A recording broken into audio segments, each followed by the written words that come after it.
అస్సలాముఅలైకుం students. మనం ఇప్పుడు 6వ తరగతి తెలుగు సబ్జెక్ట్లో ధర్మ నిర్ణయం అనే లెసన్ని మనము ఈ వీడియోలో తెలుసుకుందాం. ధర్మ నిర్ణయం అది విజయవాడ కోట వీధి. సాయంకాల సమయం ఆ నగర వీధిలో రాజభటులు కోలాహలంగా తిరుగుతున్నారు. రాకుమారుడు విహారానికి వెళుతున్నాడు. దారి తొలగండి అంటూ ప్రజలను హెచ్చరిస్తున్నారు. రాకుమారుడు 10,000 సువర్ణ నాణ్యాలనిచ్చి మేలుజాతి గుర్రాలను కొన్నాడు. అరేబియా దేశానికి చెందిన ఆ గుర్రాలు వేగంలో గాలితో పోటీ పడతాయి. ఆ అశ్వాలను పూంచిన రథంపై విహారానికి బయలుదేరాడు రాకుమారుడు. పట్టాభిషేకం జరగబోతుందన్న ఉత్సాహంతో ఉరకలేస్తున్నాడు. మేఘ గంభీర ధ్వనితో రథం దూసుకు వచ్చింది. వాటికి కట్టిన గుర్రాలు వాయువేగంతో పరుగెడుతున్నాయి. మెరుపు వేగంతో క్షణంలోనే ఆ ప్రదేశాన్ని దాటిపోయింది రథం. ఆ రథచక్రాల కింద పడి ఆ యువకుడు ఆసువులు బాశాడు. ప్రజలందరూ చుట్టూ చేరి తమ సానుభూతిని తెలియజేశారు. ఇంతలో అక్కడికి చేరుకుంది ఆ యువకుని తల్లి. కొడుకు అకస్మాత్ మరణానికి ఆ తల్లి గుండె పగిలింది. ఆ లోపు సూర్యుడు అస్తమించాడు. మరునాడు ఉదయం ఎప్పటిలాగే ప్రశాంత వదనంతో మూర్తిభవించిన ధర్మంలాగా కొలువుదీరాడు ప్రభువు మాధవవర్మ. అతడు ప్రజానురంజకుడు, ధర్మబుద్ధి ఆశ్రిత వత్సల్యుడు, అపన్నుల పాలిట కల్పవృక్షం. ఆ సమయంలో శోకదేవతలాగా ఒక వృద్ధురాలు సభలోకి ప్రవేశించింది. నెత్తురు అట్టలు కట్టిన కుమారుని మృతదేహాన్ని రాజు ముందుంచింది. ఓ రాజా, నాకు ఇతడొక్కడే కొడుకు. మా కుటుంబానికి ఇతడే ఆధారం. మీ కుమారుని రథచక్రాల కింద పడి మరణించాడు. ఏ దిక్కులేని నాకు మీరే న్యాయం చేయాలి అంటూ సొమ్మసిల్లిపోయింది.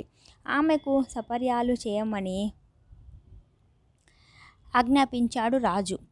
న్యాయాధికారులను ప్రధానమంత్రిని ఉద్దేశించి ధర్మనిర్ణయం చేయమని అనతినిచ్చాడు. న్యాయమూర్తులు సుదీర్ఘంగా విచారించారు. నగర వీధిలో పసివారుంటారు, నిస్సహాయులెందరో ఉంటారు. మదించిన గుర్రాలను కట్టిన రథంపై రాకుమారుడు నగర వీధులలోకి పోకూడదు, ప్రాణాపాయం కలుగుతుంది. యువరాజు ఎక్కిన రథం వేగానికి ఒక ప్రాణం బలి అయ్యింది. మరణశిక్ష తప్ప దీనికి మరో మార్గం లేదు. న్యాయ శాసనాలకు రాకుమారుడని కానీ సామాన్యుడని కానీ భేదముండదు. ఇక్కడ బంధుప్రీతికి చోటు లేదు అని న్యాయమూర్తులు చెప్పారు. తీర్పు వింటున్నంతసేపు మహారాజు ముఖం ప్రశాంతంగానే ఉంది. మధ్యాహ్న సమయం సూచిస్తూ గంట మోగింది. సభ చాలించాడు. సింహాసనం దిగాడు. సింహాసనంపై ఉన్నంతసేపు గంభీరంగా ఉన్నాడు. గద్దె దిగగానే పుత్రవాత్సల్యం వెల్లుబీకింది. హృదయంలో బాధ కట్టలు తెంచుకుంది. దుఃఖపరవశుడయ్యాడు. మంత్రులు రాజును అంతఃపురానికి చేర్చారు. అప్పుడు రాజుతో ఇలా అన్నారు. న్యాయమూర్తులు తీర్పును ప్రభువు మార్చవచ్చు, దుఃఖించవద్దు అని ఓదార్చారు. వివేకి, ధర్మాత్ముడు అయిన మాధవవర్మ, నేను నా ఏకైక కుమారుని గురించి బాధపడుతున్నాను, కానీ ధర్మ నిర్ణయం గూర్చి విచారించడం లేదు అని పలికాడు. తనకు ధర్మ కార్యాచరణే తప్ప స్వపర్యభేదం లేదని కుమారునికి మరణశిక్ష విధించాడు. ఆ సాయంకాలమే ఆ శిక్షను అమలు చేశారు. ధర్మో రక్షితః, ధర్మాన్ని మనం రక్షిస్తే అది మనల్ని రక్షిస్తుంది అన్న సూక్తికి నిదర్శనంగా దుర్గామాత తన భక్తుడైన మాధవవర్మ పట్ల ప్రసన్నురాలయ్యింది. ప్రభువు ధర్మనిరతకి సంతోషపడింది. గడియపాటు ఎడతెరిపి లేకుండా విజయవాడ నగరమంతా బంగారు కాసుల వాన కురిసింది. బిలబిలమంటూ ప్రజల వీధులలోకి పరుగెత్తారు.